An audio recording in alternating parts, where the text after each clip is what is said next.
Namaste. My name is Gabrielle Fayant. I'm originally from Alberta. My family comes from Fishing Lake Métis settlement. And I'm the co-owner of Adaawewigamig, which is a social enterprise for youth organization Assembly of Seven Generations.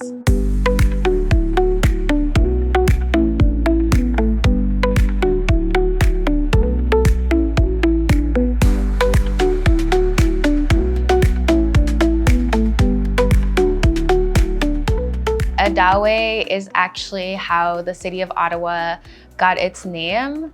So this territory is Algonquin territory, and Adaawe is an Algonquin word that means trade or selling. So many Indigenous nations used to use this territory to trade amongst themselves and other nations for thousands of years.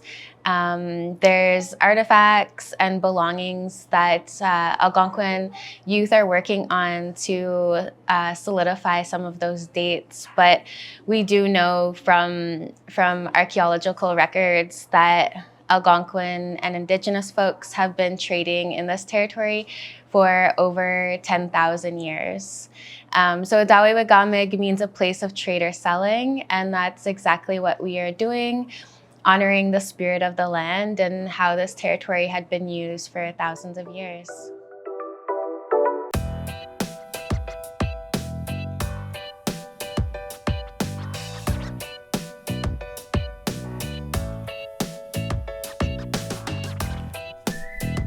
Definitely been opening Adaawewigamig, but I can't take credit for it as an individual because it really is a community effort.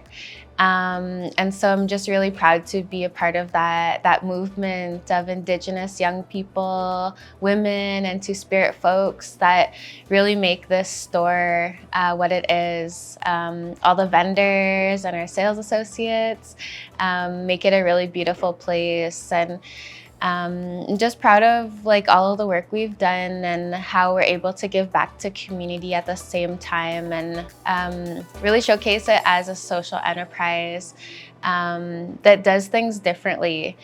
I think doing things differently and not having profit be the bottom line of our business creates a ripple effect.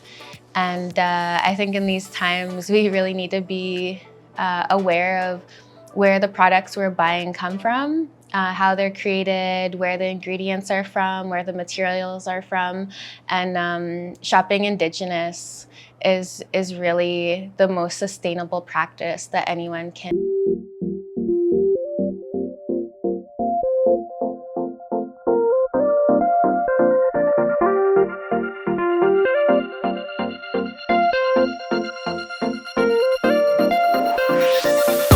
Understanding from the general public about Indigenous people in general and how valuable our crafts are, as well as our artwork and food.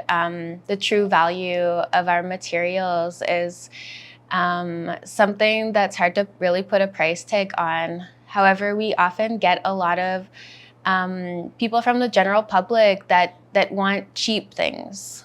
But what we sell here at Adaawewigamig isn't necessarily cheap. A lot of our products, involve a lot of labor and hard work and generations of knowledge and love. And so that's been the biggest challenge, is really educating people. We constantly have to educate people, from our hides to our furs to even our maple syrup, about how much effort and work goes into each item.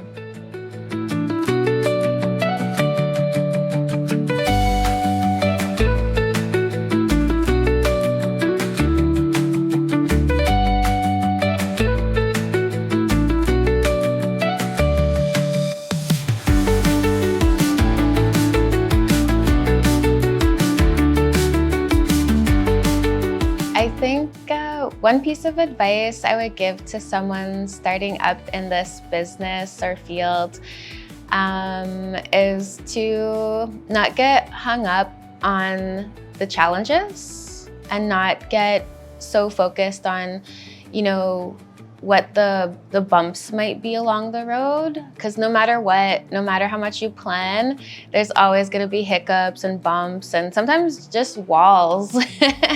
And so really focusing on navigating around those challenges is like gonna be your best skill.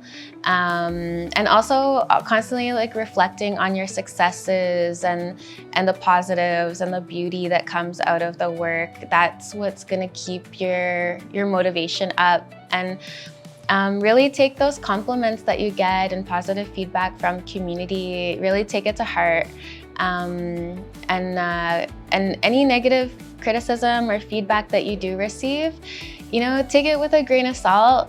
Sometimes it can be rooted in jealousy or just people's projections of what they want to be doing in their life. But take it with a grain of salt. You don't have to take every criticism to heart, and you don't have to absorb every piece of criticism.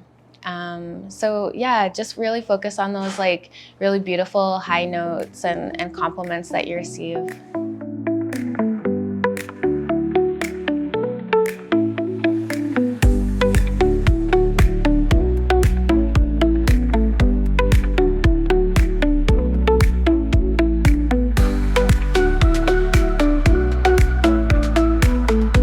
Today here at the store is we're doing a little photo shoot with all Indigenous professionals. So we got Indigenous models, we have Indigenous photographers that are gonna be showcasing Indigenous artwork and beadwork and clothing. And this is actually the first time since we've opened our store that we've had a professional photo shoot. And so I just think that the vendors and the artists that trust us with their work, they're gonna see a really beautiful product that they'll be able to share. And I think it'll just continue to help our community grow and show people what we're really working on here in this community.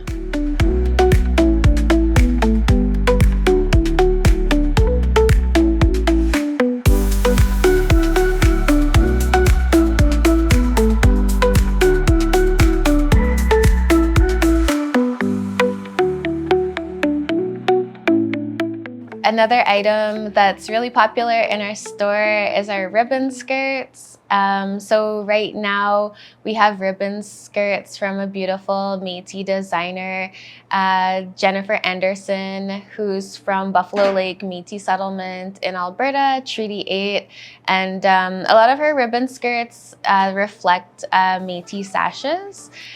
So a really unique style of ribbon skirts. And ribbon skirts are really worn by many Indigenous folks across Turtle Island. Ribbon skirts can be somewhat simple, or they can be really extravagant and have applique and you know, like we call them stacks sometimes, and they have like 30 different colors on them. So we're really excited to have some work by Jennifer in the store right now, as well as many other ribbon skirt designers, and they're all made by hand. They're not made in like a factory somewhere. They're all stitched by some really beautiful artists.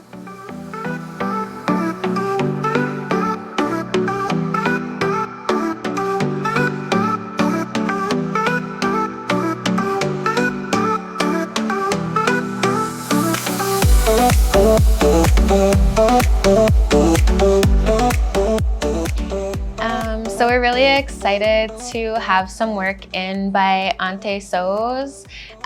She's a really beautiful hide worker and beater and artist from the Northwest Territories, Catherine Blondine. These are actually some of her work. Her work is on consignment right now in our store, and they all include beautiful smoked hide, as well as caribou tufting. And we want to bring more Northern artists into the store because we know how beautiful their work is and how there needs to be much more education around how much work goes into their products and items. So yeah, we're really excited about having her items in the store.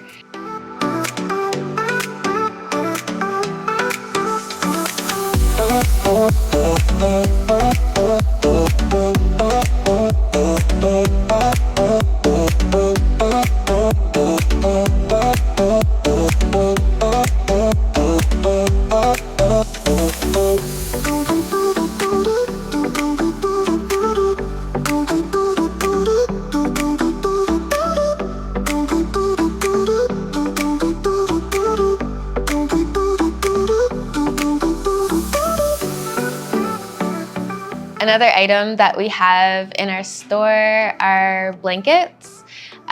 We have really beautiful blankets made by Mini Teepee, for example, but we also have handmade items like star blankets. Star blankets are an item that people would be honored with. So often, folks receive star blankets in an honoring ceremony for graduation, for newborn baby, for any kind of accomplishment someone has had in their life. And our star blankets are a connection to the star world. And for many Indigenous peoples, we have creation stories that talk about the star world, and they're really, really significant to who we are and our identities.